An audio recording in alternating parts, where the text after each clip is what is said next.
책 중에요, 어느 무신론자의 편지라는 제목을 가진 책이 있습니다. 이 책이 어떤 내용이냐면요, 하나님을 믿지 않는 무신론자 아버지와 기독교 변증학자인 아들이 3년간 주고받은 편지를 책으로 묶은 거예요. 그 내용은 어떤 내용을 담고 있냐면, 이 무신론자 아버지가 기독교와 신에 대한 이성적인 질문들을 그 아들에게 막 던집니다. 그러면 그 아들이 자신이 알고 있는 신학적인 논리로 그 내용들을 답변하는 내용으로 구성되어 있어요. 편지 글입니다. 그 중에 2장에 보면은, 그 챕터 중에 2장에 보면은 아버지의 질문과 또 그 아버지가 내린 결론의 내용이 나오는데, 이런 질문을 합니다. 이 아버지가요, 하나님이 계시다면 왜 세상에는 고통이 끊이지 않는가? 이 질문을 던지는 거예요. 이 질문의 요지가 이런 겁니다. 선하고 전능하신 하나님이 계시다면은 무고한 사람들이 고통받는 것을 왜 하나님은 가만히 두고 보고만 있냐라는 거예요. 그러면서 이 질문 가운데 이 아버지가 스스로 답을 내는데, 어떤 주장을 하냐면은 세상이 이토록 고통과 또 슬픔으로 가득 차 있다라는 것은 하나님은 안 계시거나 있더라도 인간에게 무관심하다는 증거다라고 자신의 생각을 주장을 합니다. 이런 생각을 우리가 신앙생활 하면서 한 번쯤은 해보지 않았습니까? 극심한 힘듦과 고통 가운데 우리가 세상을 살다 보면은요, 많은 상처와 아픔 또 고난과 어려움을 겪습니다. 그 가운데 우리도 이런 생각을 한 번쯤은 하게 되죠. 하나님은 선하시다면서 왜 우리에게 고통을 주시는 거지?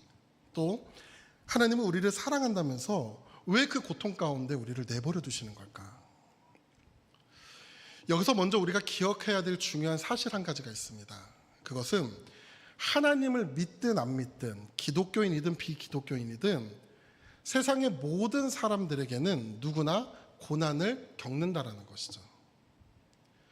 그리고 이 고난을 직면할 때 어떤 사람은 이것을 극복해 나가며 더욱 단단해지기도 하고, 또 어떤 사람은 고난의 상처와 아픔으로 쓰러지거나 연약해진다는 겁니다. 우리가 하나님을 믿는다고 해서 삶의 고난을 피해갈 특권은 없습니다. 오히려 믿음을 가지고 살아가는 삶 가운데에 더 많은 고난과 아픔을 겪는 경우가 많습니다. 우리에게 이렇게 고난이 올 때 믿지 않는 세상 사람들과 다른 점은 분명히 있습니다. 그것은 고난을 해결하고 극복하기 위해 우리는 하나님 앞에 나아가 그 방법을 강구한다는 것이죠. 그런데 우리에게 고난이라는 것이 이렇게 던져질 때 하나님 앞에 그 고난을 해결해가는, 문제를 극복해 나가는 방법을 찾는 것보다 먼저 더 중요하게 생각해 볼 것이 있습니다.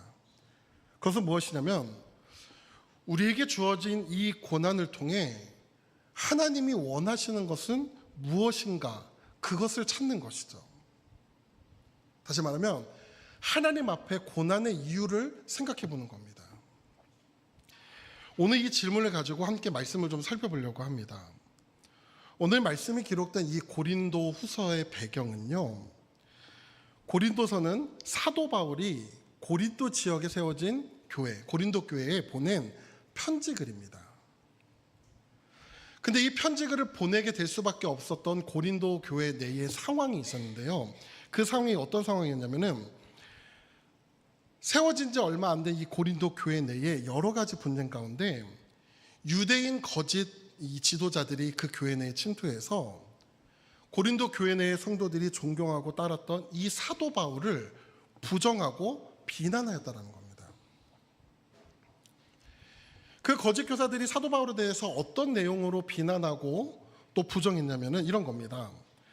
사도 바울이 정말 진짜 사도라면은 그의 신적 권위와 언변이 출중해야 되는데, 실제로 사도 바울은 외모도 초라하고 말주변도 별로 없다라는 것이죠. 또 이런 내용으로 비난을 합니다. 바울은 사도라고 말하는데 그 사도라는 직책을 누가 인정해 줬냐라는 겁니다. 사도 바울은 그 사도의 권위가 없기 때문에 그가 사역하는 데 있어서 아무도 그 사역을 돕지 않고 스스로 돈을 벌어가면서 이 사도의 일을, 복음을 전하는 일을 하고 있지 않냐, 이렇게 딴지를 거는 거죠. 결정타는 이겁니다. 만약에 사도 바울이 진짜 하나님의 종이라서 이 사도의 직분을 받은 거라면, 정말로 하나님이 보내신 자라면 왜 그가 살아가는 삶 속에 하나님이 주시는 축복이 충만한 것이 아니라 그의 삶에는 고난이 더 많냐라는 겁니다. 이 사람들은 그 고난 가운데 있는 사도 바울의 인생을 보면서 저거는 하나님이 보내신 자가 아니라 하나님이 저주한 인생이다, 이렇게 얘기를 하고 있는 거예요. 여러분들도 그 생각이 좀 있지 않습니까? 이게 태국에 있으면요, 제가 이제 선교사님들하고 얘기하다가 들은 이제 그런 얘기인데, 여기서 선교할 때 선교사들이 너무 남루하게 입고 다니면 안 된다고 합니다. 왜인지 아세요? 저희는 이게 너무 또 화려하게 꾸미고 다니면은 이렇게 선교사로서 덕이 안 돼 보이잖아요. 근데 여기서 오래 계셨던 선교사님이, 선교사님들 이렇게 잘 입고 다녀야 돼요, 그러시는 거예요. 왜요? 그랬더니 여기 이제 태국 사람들이 그 모습을 본다라는 거예요. 남루하게 다니고 가난하게 보이면서 예수 믿으라고 하면은 이분들이 어떻게 생각하냐면, 아니 예수를 믿는데 너는 왜 그래? 너의 모습은 왜 그래? 너는 왜 그렇게 살아? 이 질문을 한다라는 거죠. 정말 사도 바울이 하나님이 보내신 사람이라면 하나님의 축복 가운데 그 삶이 고난이 없어야 되는데, 사도 바울의 인생이 고난이 너무 많다라는 겁니다. 그럼 정말 이것이 하나님이 보낸 사도가 맞냐? 이렇게 주장하는 것이죠. 이러한 공격 속에서 사도 바울은 어떻게 자신의 사도성을 드러내며 그 안에서 우리에게 오늘 주는 메시지가 무엇인지를 우리가 좀 함께 살펴보려고 합니다. 3절 말씀에 보면은 사도 바울이 이 편지를 보내면서 이렇게 먼저 말을 합니다. 3절입니다. 찬송하리로다. 그는 우리 주 예수 그리스도의 하나님이시요 자비의 아버지시요 모든 위로의 하나님이시며. 이 3절 말씀을 보면은요, 사도 바울은 자신의 삶 가운데에 함께 하신 하나님에 대한 고백을 먼저 기록하고 있는데, 이 고백 뒷면에는 사도 바울 삶에 있어서 극심한 갈등과 또 개인적 고난의 상황이 깔려 있었습니다. 그것을 우리가 살펴볼 수 있는 게 오늘 본문에 읽진 않았지만 8절 말씀에 보면은 사도 바울이 이러한 고백을 합니다. 8절 말씀입니다. 형제들아, 우리가 아시아에서 당한 환난을 너희가 모르기를 원하지 아니하노니 힘에 겹도록 심한 고난을 당하여 살 소망까지 끊어지고.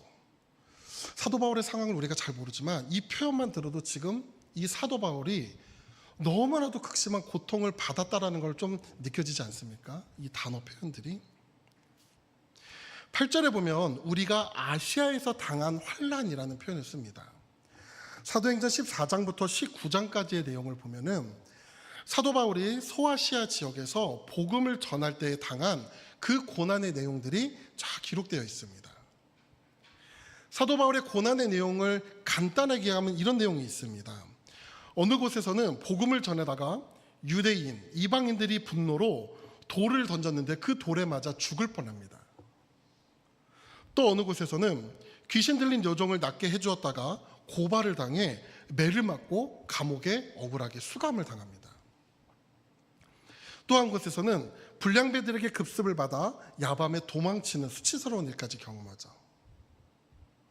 또 우상신상을 만들어 파는 자들이 소동과 폭도를 일으켜 그 상황 가운데 죽을 뻔합니다. 이 사도 바울이 복음으로 인해 당한 고난들을 보면은 그냥 단순히 힘듦의 정도가 아니라 목숨을 위협하는 고난들이었습니다. 뿐만 아니라 복음으로 이 고린도 교회를 세웠음에도 불구하고 바울이 그곳을 떠난 이후에 유대 거짓 교사들이 바울과 고린도 교회 성도들을 갈라놓기 위해 그의 사도권과 가르침을 왜곡하고 비난하는 상황까지 벌어진 것이죠. 이렇게 사방에서 끊임없이 몰아치는 이 고난과 고통, 또 상처와 아픔 속에서 사도 바울이 이렇게 고백을 한 겁니다. 다시 한번 3절 말씀 보면 이렇습니다.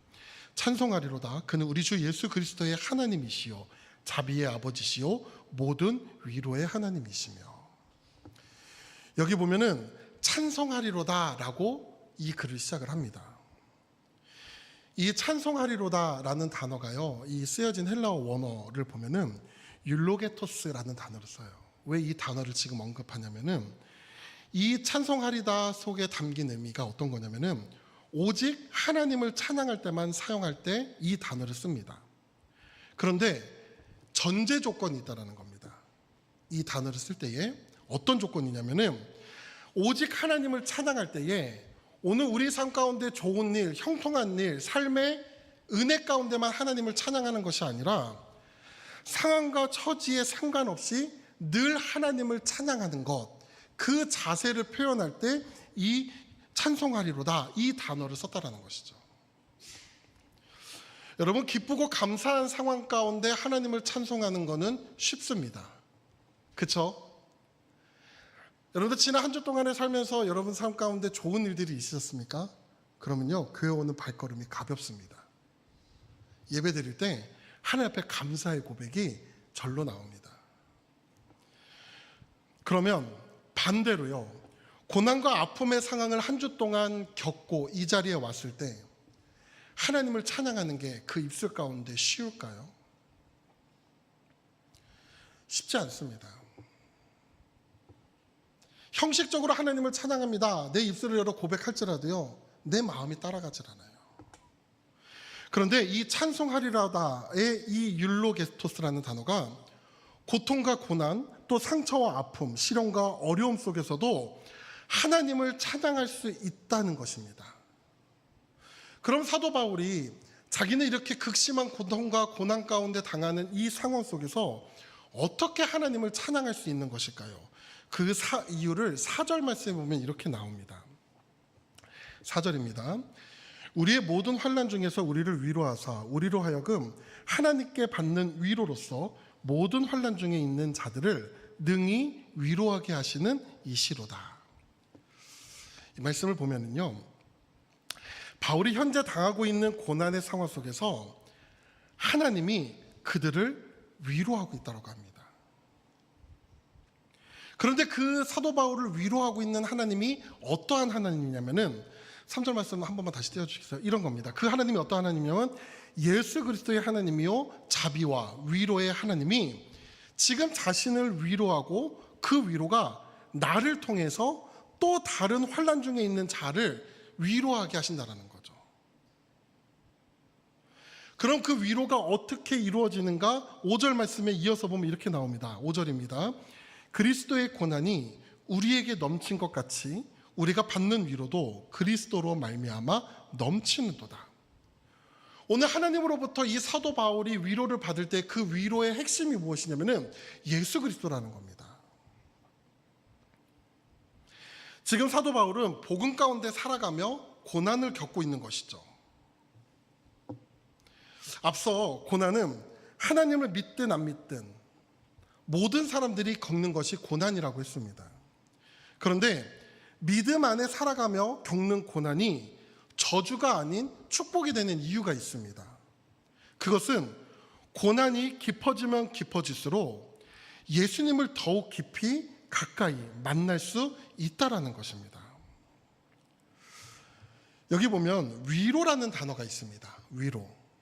이 위로라는 거는요, 단순히 슬픈 감정을 덜어주려고 달래고 감싸주는 그 모습이 위로가 아닙니다.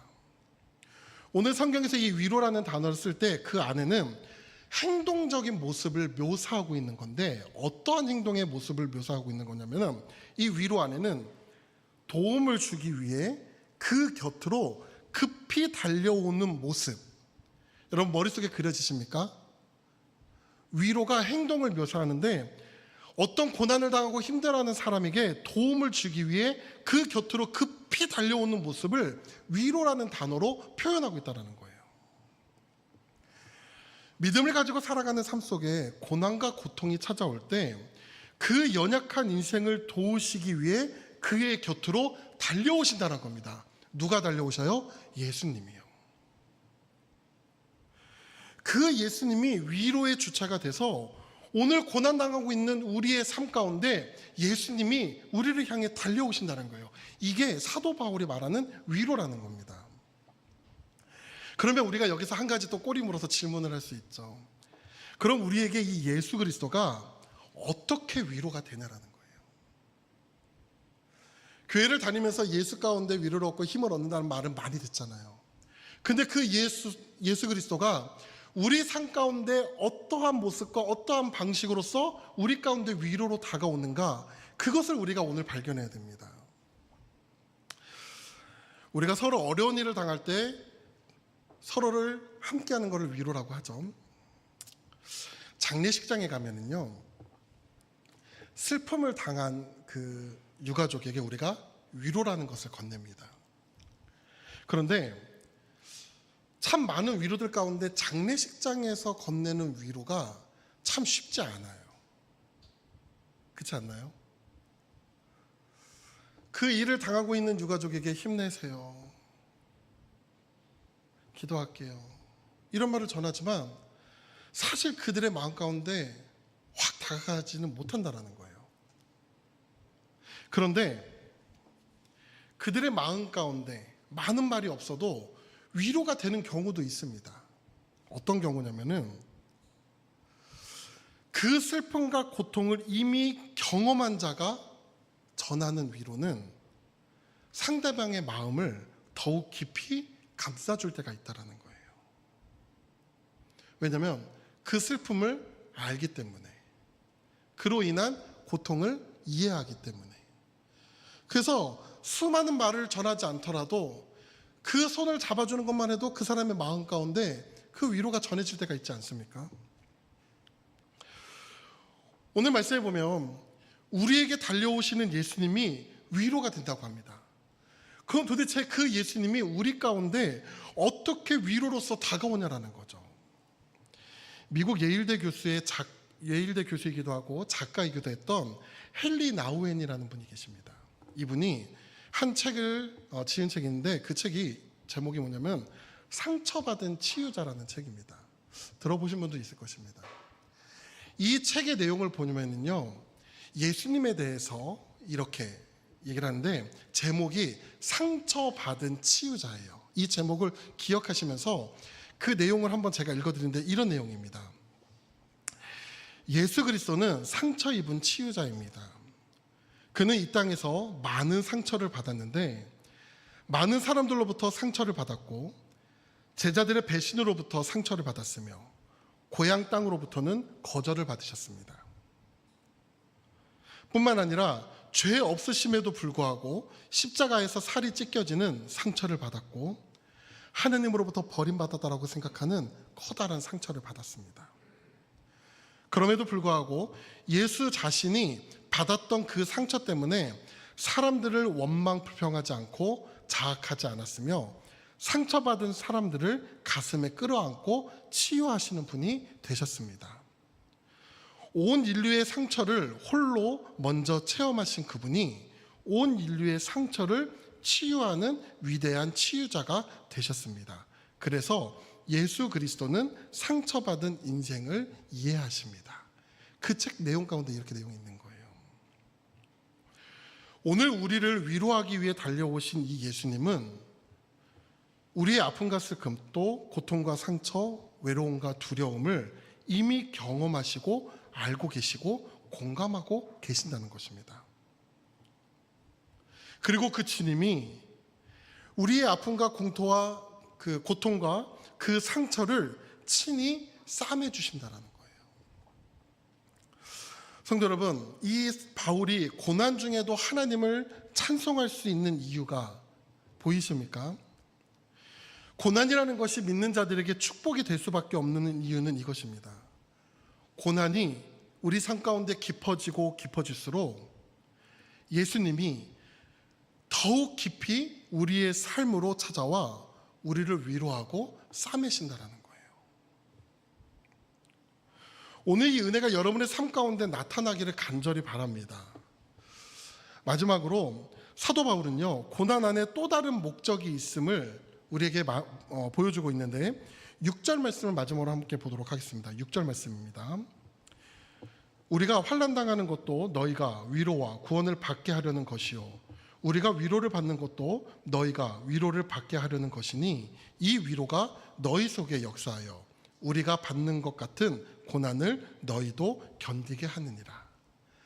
이게 무슨 말이냐면요, 바울은 자신이 겪은 환난과 또 그 환난을 통한 위로가 모두 고린도 교인들을 위한 것이라고 고백하고 있는 거예요.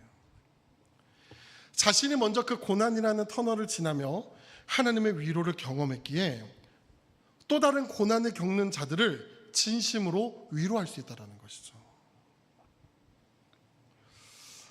제가 오늘 이 예배 시간이 좀 길어질 것 같아서 이 뒷부분을 어떻게 마무리할까 한 두세 가지를 이렇게 막 배치를 했어요. 내용을.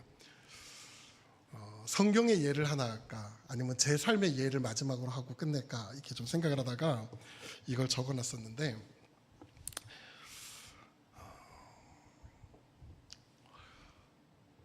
저는 제 삶 가운데 20대 후반대에 참 힘든 시간을 좀 보냈습니다. 많은 분들이 또 경험하고 또 그 가운데 계신 분들도 계실 텐데요, 그 우울증이라고 그러죠. 제 삶 가운데 어느 날 그 몹쓸 감정이 빵 터지듯이 왔는데, 처음에 그런 거에 대한 정보가 없는 상태에서 내가 너무 힘들구나 생각하면서 그 우울증을 생으로 버텼습니다. 아무 도움도 없이 아무 약도 안 먹고 아무것도 없이 정말 생으로 버텼어요. 그 기간이 3년 정도가 됐습니다. 제가 이제 조금 힘을 내고 그렇게 생각했던 것이 한 3년이 지난 정도였습니다. 그래서 제 인생 가운데 그 고통이 얼마나 극심했냐면 그 3년의 시간이 제 기억 속에 없습니다. 이게 왜 없는지 아세요? 사람이 너무 극심한 고통을 받으면 그 고통을 잊기 위해서 스스로가 그 기억을 지워버린다고 합니다. 이게 해리성 장애, 해리성 질환 이런 얘기를 하는데, 제가 그것도 몰랐어요. 이것도 나중에 알았어요. 그 고통 중에 3년이라는 시간을 보낼 때요, 하나님도 없는 것 같았습니다. 아무리 기도를 해도요. 왜냐하면 그동안 제가 하나님 앞에 기도할 때 하나님이 여러 가지의 방법으로 제 마음과 생각 가운데, 삶 가운데 인도하심을 이게 민감하게 느꼈는데, 그 3년의 시간은 정말 칠흑같이 어두운 시간이었습니다. 제가 안경을 쓰는 이유가 있습니다. 저 원래 눈이 좋았거든요. 오히려 안경 쓰는 게 좀 멋스러워서 막 TV도 앞에 가서 보고 막 안경 쓰고 싶어가지고 옛날에 그랬었는데, 제가 안경을 쓴 이유가요, 그때부터인데, 왜 그러냐면은 사람이 눈물이 나는데 이 정도까지 눈물이 안 마르나? 제가 생각해도 한 6, 7개월 동안 하루도 빠짐없이 눈물이 났어요. 근데 이 고통의 정도를 제가 표현할 수 있는 게 한 가지가 있는데, 어느 정도 힘드냐면은, 여러분들 하루 종일 힘들어서 지쳐서 밤에 겨우 잠들었는데 아침에 눈을 뜰 때 베개가 젖은 상태로 잠이 깨본 적 있으신가요? 너무 힘들면요, 아침에 눈 뜨기 전부터 이미 내 눈에 눈물이 흐르는 거예요. 몇 번의 그 베갯잎이 젖어 있는 상태로 일어나는 일도 날도 많았습니다. 엄청 힘들었던 거죠. 근데 그 시간 속에 너무 답답했습니다. 하나님, 왜 이런 시간이 저에게 오는 겁니까? 왜 하나님은 이 시간 동안 제가 숨 쉴 수 있는 타이밍을 한 번도 주시지 않는 겁니까? 그런데요, 그런 가운데 참 부끄럽게도 너무너무 극심하게 힘들다 보니까 죽고 싶은 마음이 들더라고요. 왜냐하면 어제도 힘들게 살았고 오늘도 힘들게 살았으며, 그러면 내일도 힘들게 살 텐데, 그럼 오늘의 힘이 잃어버리는 거예요. 소망이 잃어버리는 거예요. 그러던 가운데에 정말 제 인생이 죽고 사는 문제 그 경계선 가운데에 그 발을 넘어가려고 할 때에 하나님께서 제 옷자락 끝을 붙들고 그 선을 못 넘어가게 하시는 그 느낌이 온 날이 있었습니다. 그 순간에 없던 것 같은 하나님이 그 옷자락 끝을 붙들고 나를 놓지 않고 계셨다는 것을 그 느끼는 순간에 그 3년의 시간 동안 하나님이 나를 무엇 때문에 이렇게 이끌었는지가 보이기 시작하는 거예요. 제가 그 시간을 3년 동안 보내고 나서요, 저한테 신기방기한 능력이 하나 생겼습니다. 사입이 아니고요. 걱정하지 마십시오. 그 3년의 시간 동안 그 감정을 제가 오롯이 감정을 감당하다 보니까 제가 어떤 분과 이렇게 얘기를 하다가 그 상대방이 얘기하거나 말하거나 또 표현하는 표현을 보면은 이분의 감정 상태가 확 느껴질 때가 있어요. 근데 아니나 다를까 그렇게 얘기하는 몇몇 사람들을 보면 거의 100%에 가깝게 우울증을 겪고 있었습니다. 지나고 나서 깨달았습니다. 하나님 왜 그 지독한 시간을 내 인생 가운데 어두운 터널을 주셨는가?